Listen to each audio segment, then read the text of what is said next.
How would you say the TV viewer is different to the one at the cinema?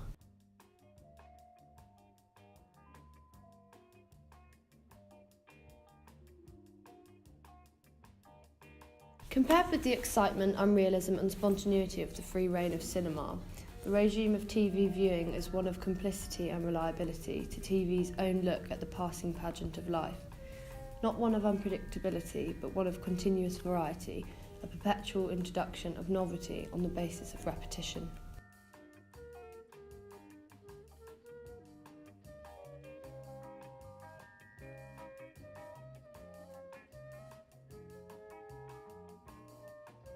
I agree with you, almost as if it never reaches a final conclusion.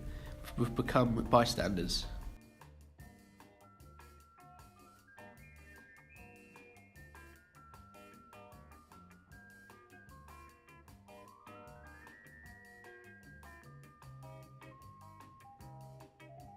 Bystanders in specific circumstances, though, those of the home.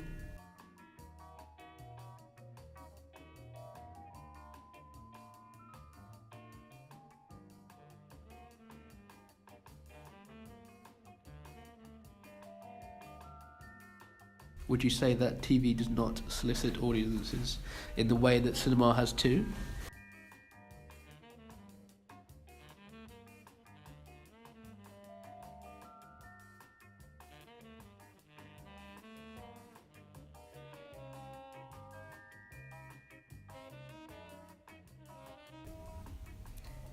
Absolutely. TV can always rely upon having some kind of audience. TV has become such an established habit in domestic life. Nightly TV viewing has become an established part of the evenings, definitely. Instead of eating together as a family, we watch television together, definitely.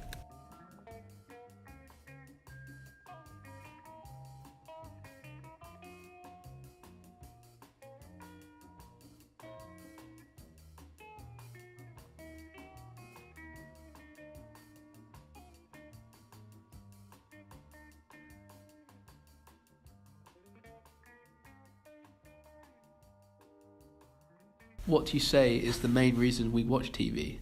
Like cinema, we watch for the thrill or entertainment. If TV actually has become this repetitive content just playing, why do we watch it? Why has it become so necessary to our lives?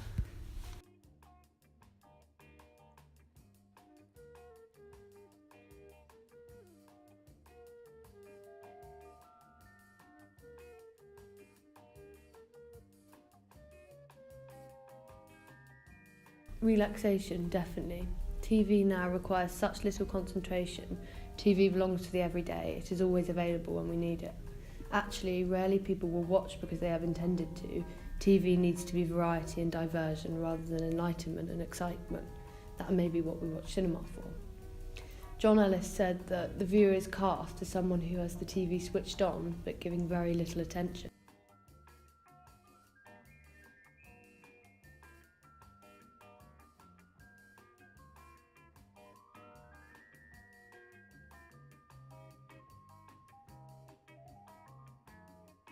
The viewer is cast, they are considered.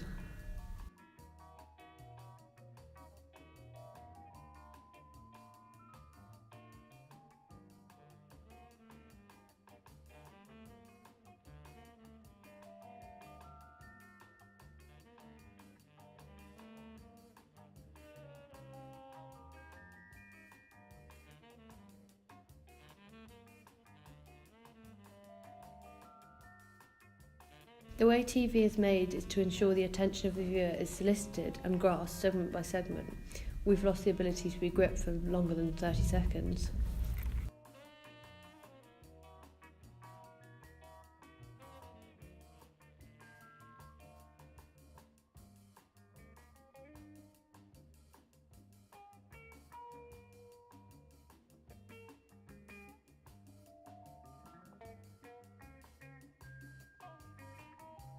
I also think, however, as an audience, we almost don't want to be gripped. It's as if we watch TV to switch off. Interesting enough for us to pay attention, but not gripping enough that it requires any attention to watch.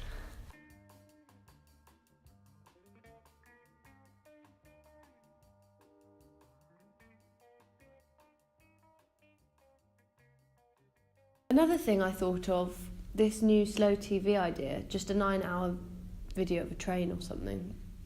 It's like anti-TV, isn't it? No editing or cuts, kind of combating the short attention span we've developed.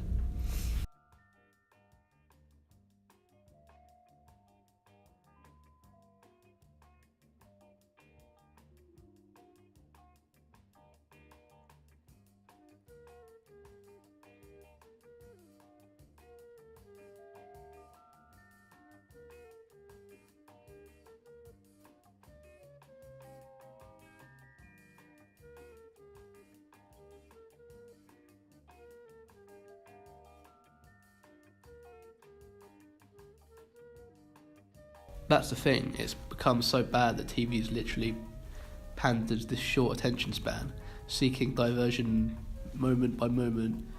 Devices used as well. Music is so important.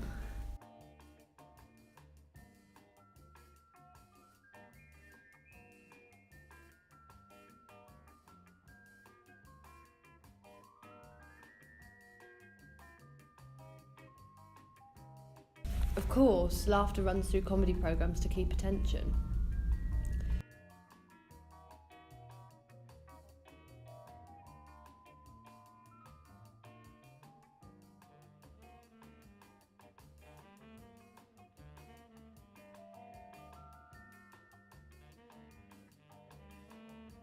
Laughter is really interesting actually.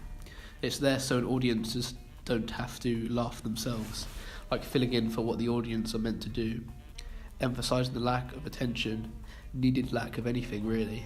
Even laughing is done for you, allowing us to totally switch off.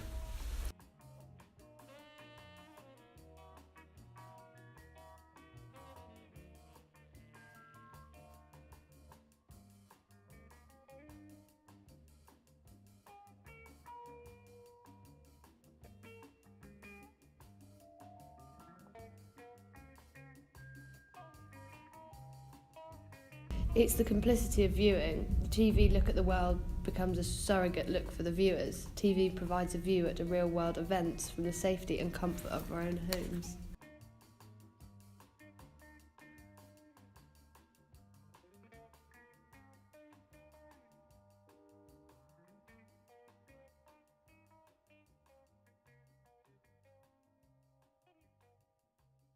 Fitting with that word, surrogate even, the idea of something maternal protecting.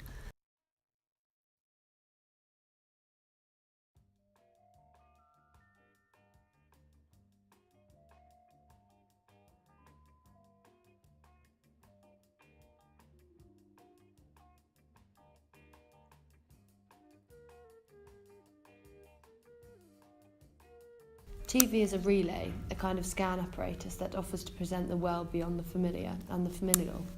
More successful TV drama definitely generates a sense that it presents life continuing in real time.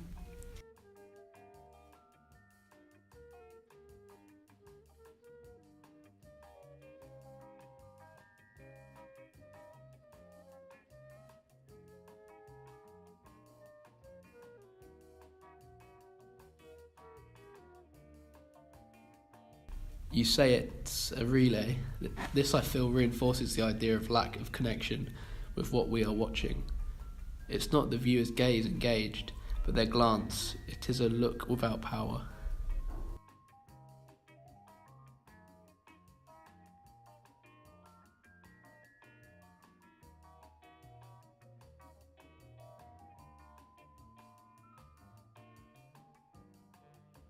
It could be said that the separation and power are invested in the mechanism of TV itself.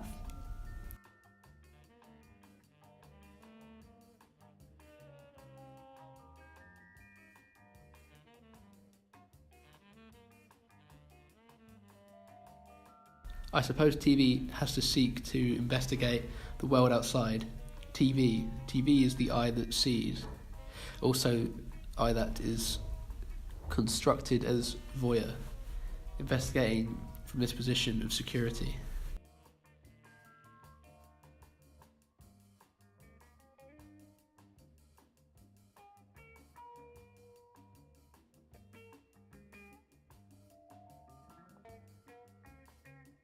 being the comfort of our living room.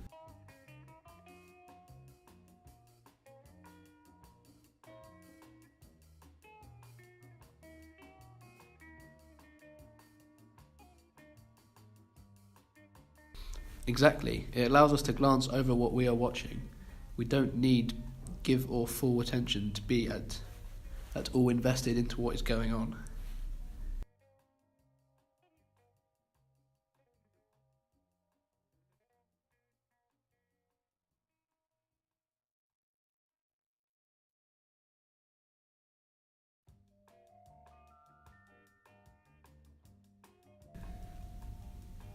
Skimming the surface.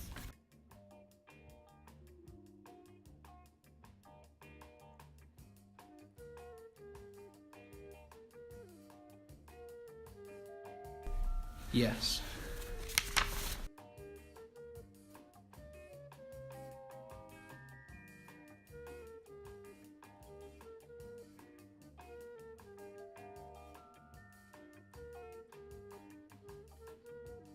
The idea of being the eye for the viewer. TV definitely assumes it has certain kinds of viewers, knows it has certain kinds of viewers, and that it speaks for them and looks for them.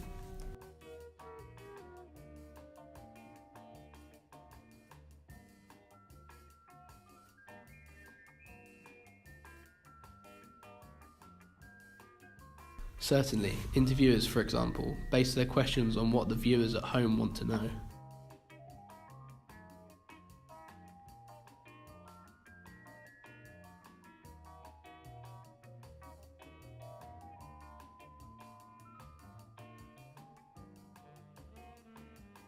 Yes, and drama bases itself on the notion of family.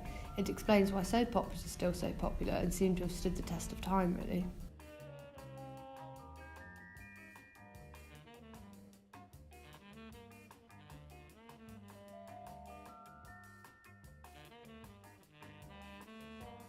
I think TV constructs a representation of the world. Like you said, it's a surrogate for the viewer, seeing for them to provide information and entertainment.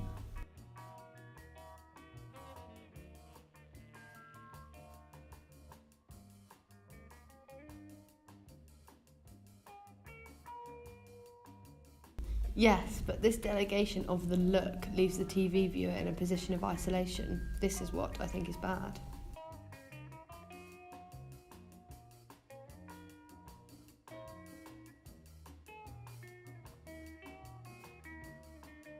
So you mean, rather than separation from the events, showing this sense of complicity intensifies this isolation?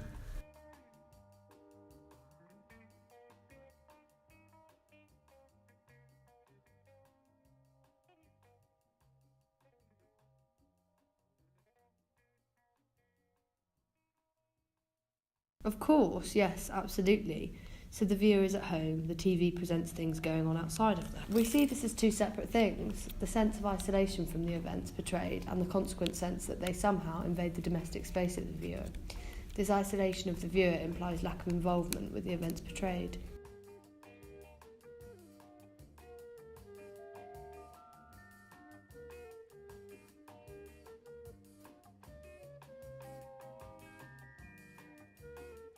And this lack of involvement does what?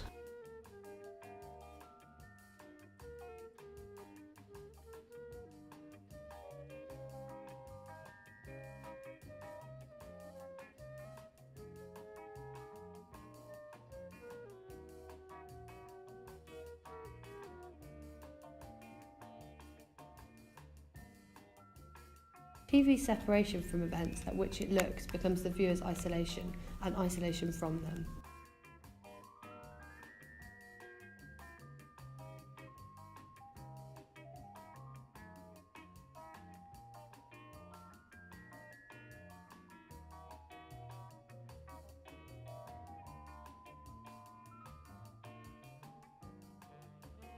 So you're saying the isolation of the viewer emphasises lack of involvement with the events portrayed, which then leads to a desensitisation. We are separated and protected from this. It is made out to be foreign to the comfort of our own safe homes.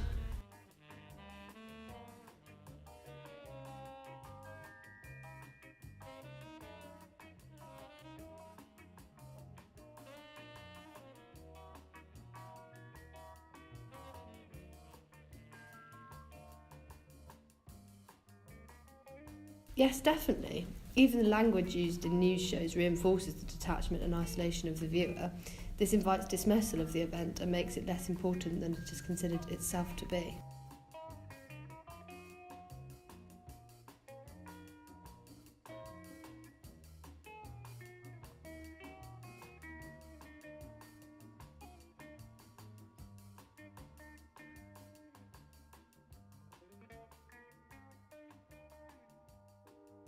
I definitely agree.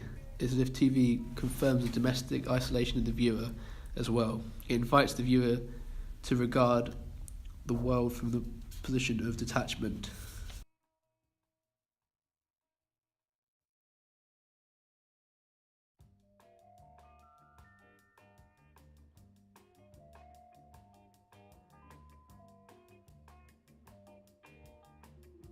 It's the home, it's the comfort of the sofa. The viewer becomes a part of the safe, inside, detached world.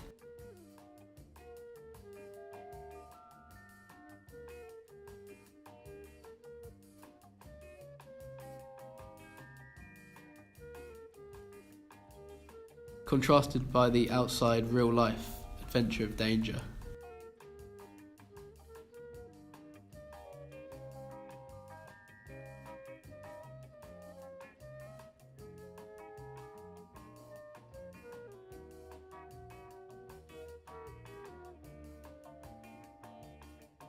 Exactly, we are detached from reality. TV is doing this.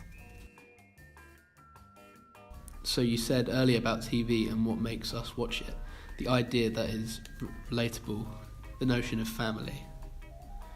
I read that even though these words we see on TV may have many aspects that are totally mythical, TV viewers will tend to see themselves in the terms used by TV, in particular places addressed by TV's notion of a family.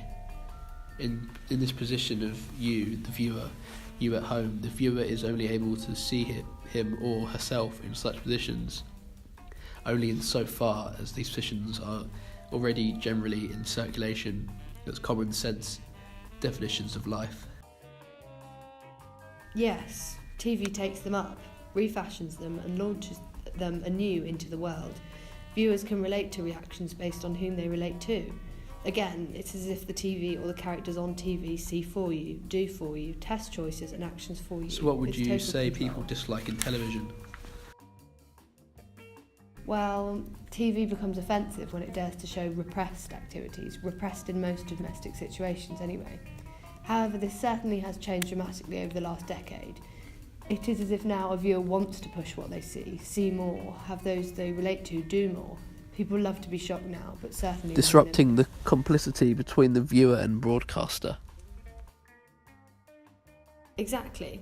What is deemed offensive as a viewer is simply what is uncomfortable for us, when we can't relate and that wall of safety is broken. TV is a comfort. We watch it often to relax. We are able to relax in such a way because of the illusion it creates.